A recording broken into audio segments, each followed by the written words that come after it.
Yan lang. Yan ang pagkain ko ngayong tanghali mula kaninang umaga hanggang ngayon yan. Umayang gabi wala nang kainan. Wala nang magluluto.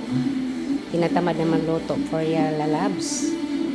Ito na lang sapat na. Yung pagkain ko ay ganyan. Kasi diet pa more. Diet.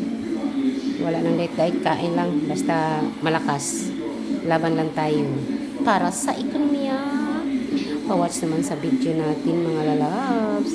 Ito lang sapat na. Itlog pa more. Sausage pa more. Kanin pa more. And water pa more. Itong water ko. Tingnan niyo yung baso ko ha. Ayang baso ko. Kay sir pa yung baso. Paborito ko yan kasi. Kay sir yung baso. Palagi kong alala si sir. Iba sa yan ang ginagamit ko. Thank you sir. Dito mo ako nilagay. Ganun talaga ang buhay mga lalabs. Laban lang habang may buhay pa.